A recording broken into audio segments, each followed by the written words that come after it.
bump into, stumble across, grapple with, pull off.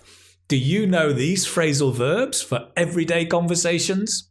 Well, you're about to learn them.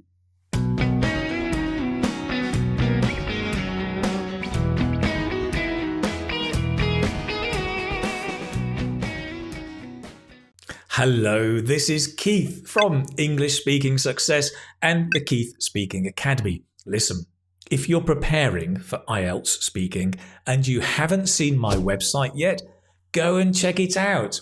keithspeakingacademy.com. There are lots of great resources that will build your vocabulary and get you speaking confidently in no time at all. Now, today, in this video, I'm going to show you 10 phrasal verbs that you can use in everyday conversations. I will show them to you in context through a conversation, and then we will look at them one by one. Sound good? Also, there is a free PDF that you can download. Just click on the link in the description below. It has all of these phrasal verbs so you can practice at your own pace. Let's begin with that conversation.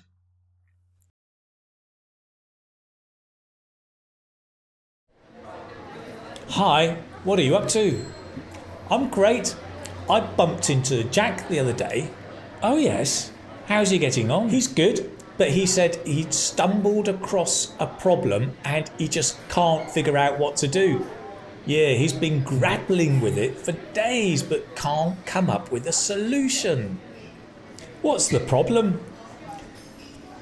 He doesn't know what to cook for his date. Are you having me on? That's easy. No, I'm not winding you up. He says he has no idea what to cook. And you know, he's a terrible cook. Well, tell him just to make a salad. I bet he can pull that off.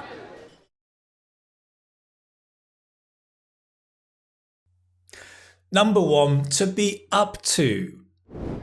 Hi, what are you up to?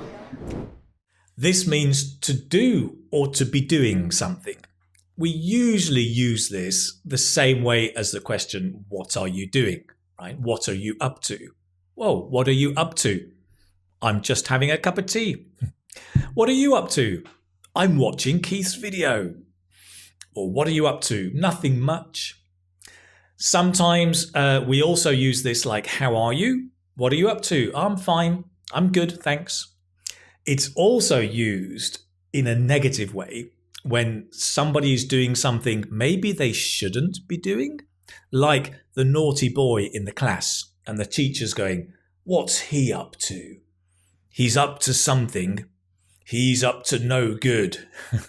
Something he shouldn't be doing, right? Next. I'm great.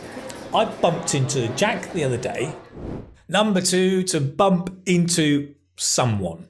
And this is to meet someone by chance without planning to do it, right?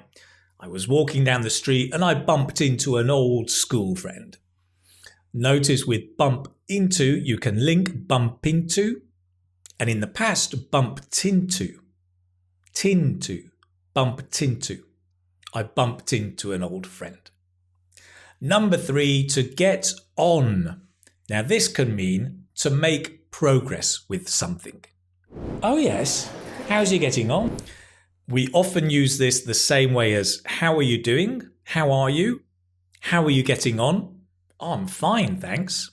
How's your mother getting on? She's good, thanks. But also when people are doing activities, we can say, how are you getting on with your homework? Yeah, I'm getting on fine. Or, oh, I'm not getting on very well with this problem. Can you help? To get on. How are you getting on with your English? Number 4, to stumble across. He's good, but he said he'd stumbled across a problem. Now, to stumble is literally to fall over. To stumble across is to find something by chance. The same as to come across something. Now, this can be a thing, a physical thing. It could be a problem as well. Physical things, I can say, I stumbled across my old notebooks from primary school when I was in the garage the other day. Really interesting, right? All those notebooks and reports from the teachers. Could do better, could do better, could do better.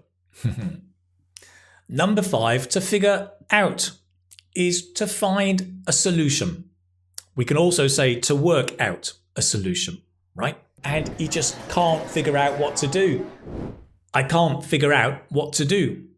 Notice with figure out, you can link figure out, route, figure out. Great. I've got this new software actually, and I just can't figure out how it works. Next. Number 6, to grapple with. What a great word. Grapple. Pull? Grapple. Sounds like pull. Yeah, he's been grappling with it for days. To grapple is really to fight, right? And now, if you're grappling with somebody, you're wrestling and fighting with them. Idiomatically, it means to not to fight, but to try and solve a difficult problem. I'm grappling with this problem to try and find a solution. In the conversation, he's been grappling with it for days. He's been trying to fight and find a solution to this problem. Another example, I started making a study plan yesterday for my study, but it's very complicated and I'm still grappling with it. Do you have a study plan? Are you grappling with your study plan? Next. Number 7, to come up with something, an idea or a solution, but can't come up with a solution. So in your everyday conversation, you're probably grappling with problems, of course, and then you can come up with solutions. You can also come up with ideas, okay? When you're in a meeting with other colleagues, maybe you can come up with some good ideas to contribute to the meeting. If you have a problem at work, ask your colleagues to come up with a solution. Next. Number 8 is to have on, or to have somebody on. Are you having me on? This means, well, first of all, in everyday life, we have lots of fun and we make jokes, right? Now, there's an expression in English to pull your leg, which means I'm joking. I'm pulling your leg. I'm joking. I'm teasing you, or I'm kidding you. So all of these are the same as to have somebody on. Basically, you want to make somebody believe something is true, but it's not true. As a joke, right? I'm having you on. Did you know I've just made a new film and it's coming out on Netflix? Nah, you see, I'm having you on. It's not true. Let's move on. Number 9, to wind someone up. It's the same meaning, to have someone on, to joke, to tease, to kid, right? To wind somebody up. That has many different meanings, but one of them is to joke with somebody, right? In the conversation, he said, I'm not winding you up. This is true, right? No, I'm not winding you up. It's an interesting situation where the guy was going on a date with a girl. A date is where you have a meeting and potentially can become boyfriend, girlfriend, and he doesn't know what to cook. And he says, come on, you're having me on. I'm not winding you up. It's true. It can be easy. I mean, what do you cook for a first date? I don't know. Don't cook spaghetti. Sauce goes everywhere. Takeaway? McDonald's? Doesn't make a good first impression. What would you cook on your first date? Let me know in the comments below. I'm curious. In the meantime, let's move on. Number 10 is to pull something off. Now, this one, like many phrasal verbs, is idiomatic, right? It's not pull off. It actually means to succeed in doing something that's difficult. In the conversation, I bet he can pull that off. The guy says, well, listen, just make a salad, right? I know you're not a good cook, but surely you can make a salad. Surely you can pull that off. You can succeed, right? We can also say, this is a really ambitious plan, but I think we can pull it off. There you go. Just notice whenever we use the pronoun it with phrasal verbs, it goes in the middle. So we don't say pull off it. No, pull it off. Pronoun always in the middle. Pull it off. Great. Your IELTS exam is coming up soon, right? I'm sure you can pull it off. Lovely. Now let's watch the whole conversation again and see how much you can understand. Let's do it.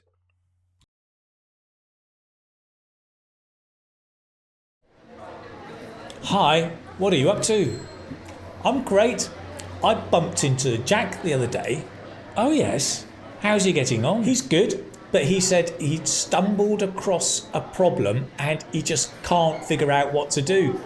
Yeah, he's been grappling with it for days but can't come up with a solution. What's the problem? He doesn't know what to cook for his date. Are you having me on? That's easy. No, I'm not winding you up. He says he has no idea what to cook. And you know, he's a terrible cook. Well, tell him just to make a salad. I bet he can pull that off. So, how much did you understand? 50%? 80%? 100%? Listen, if you're preparing for IELTS speaking, to help you get on, why not try my gold online course, IELTS Speaking Success, Get a Band 7 Plus Gold. There are 3 simple steps. Number 1, discover the language you need by watching the course videos. And it's great because you can watch at your own pace, in your own time. There are more than 100 model answers giving you the vocabulary and the grammar that you need to give better answers in the test. Number 2, practice speaking and building your confidence with the Speaking Success system, videos and PDFs. Number 3, join the private Facebook group and watch the 2 live lessons a month so you can connect with others and stay motivated. This is the course that gets you speaking confidently in weeks and enjoying English for a lifetime. And there's more. If you click on the link in this video below, you will stumble across a 10% discount on the course. Go and check it out. That's it. Thank you so much for watching, and maybe, just maybe, I will see you in the gold course. Take care, my friend. All the best. Bye-bye.